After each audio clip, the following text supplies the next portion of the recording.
streaming through Facebook, Instagram, and a channel near you. Now, today I just want to talk about how do I evaluate potential investment properties.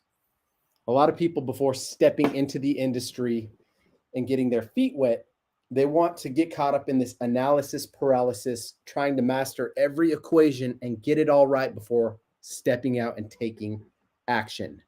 However, before just coming out with our guns blazing, we also have to be aware of what the current market conditions are, and we need to know the proper process and procedures when evaluating potential investment opportunities.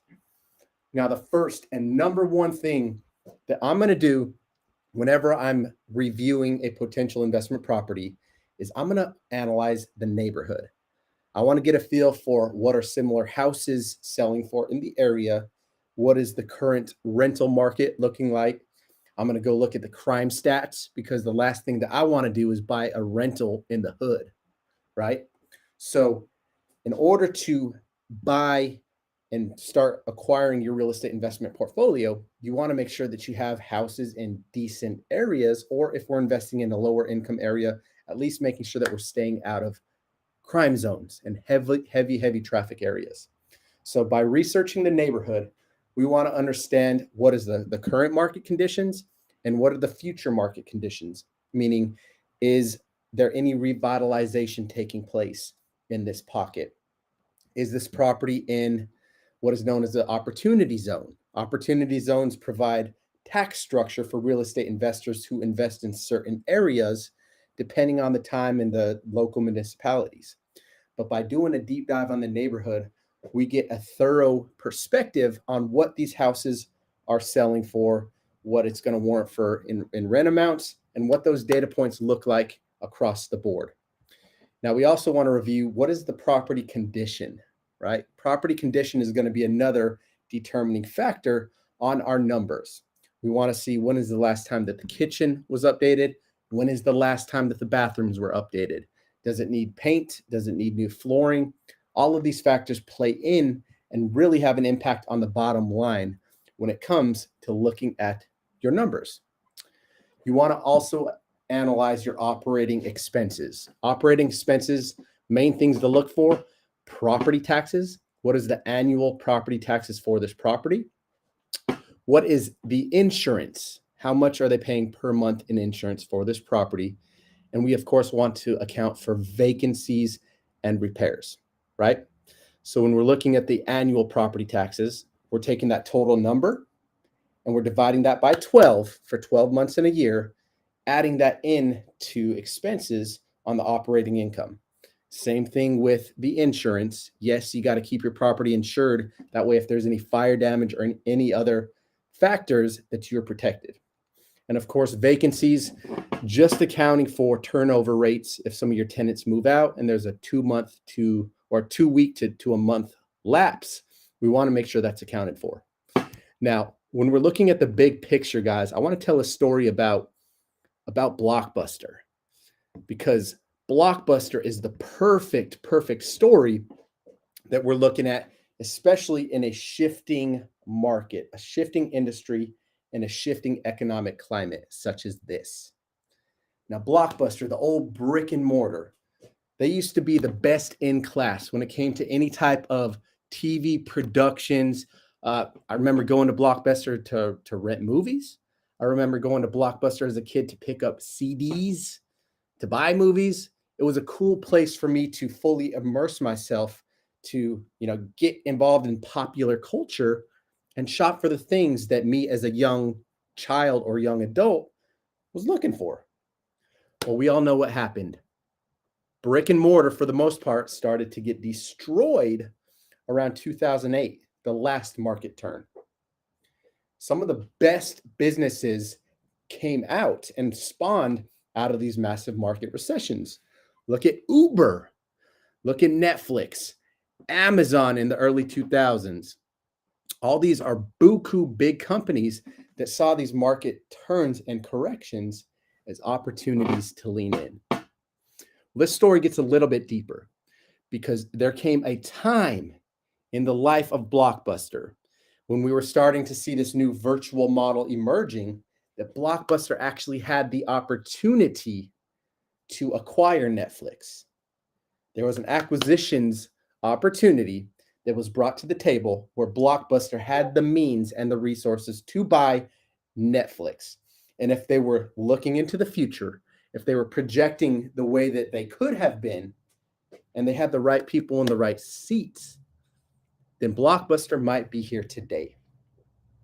And what I mean by having the right people in the right seats, because we're dealing with this internally inside of our business at the moment, is if you are not super clear with the roles and responsibilities of those inside of your business, those inside of your community, and as a leader, if you're not able to pull out the strength finders and assess people's unique gifts, talents, abilities, and place them in a role that they can be edified through that, then you're going to leave way too much opportunity on the table. Now, speaking for myself, especially as a young business owner, the first thing that I wanted to do was replace myself as an acquisitions agent, right? I was so caught up in the daily hustle and bustle. I was excited to be out here in the real estate investing space because I was a young kid full of energy, full of passion, and I saw the potential and the possibility that the vehicle of real estate presented. So I was in the trenches. I was doing the work. I was paying for courses.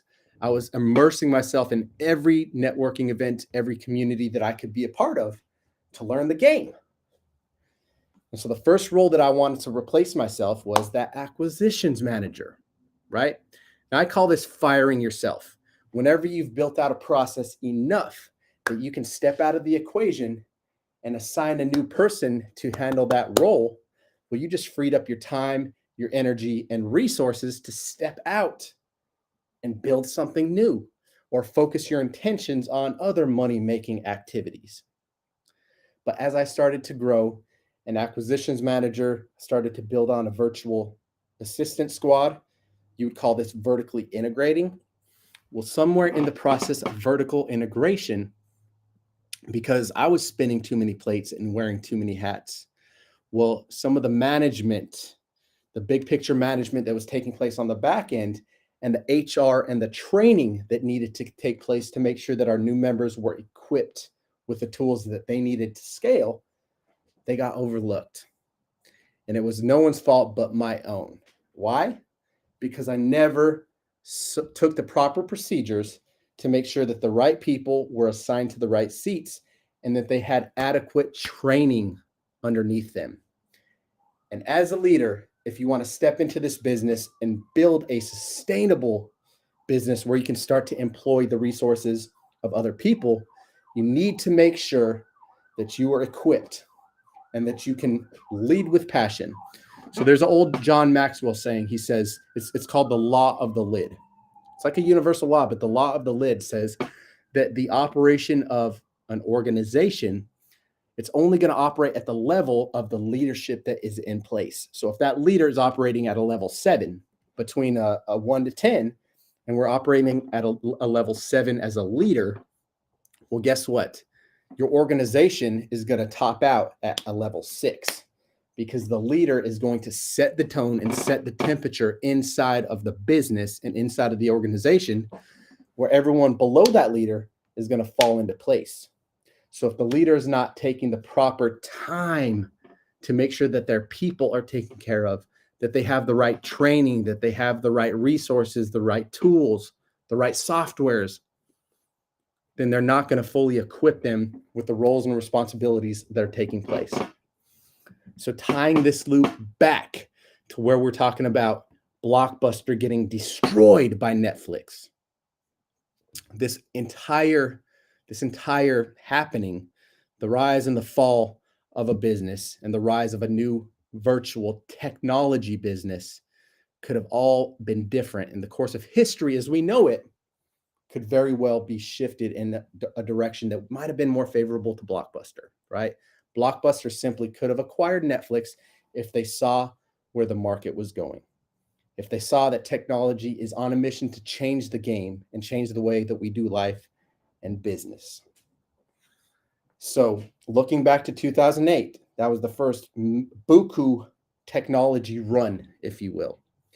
Well, now that we have progressed over the past 14 years, after 2020, when COVID-19 shut the entire world down, what did we learn?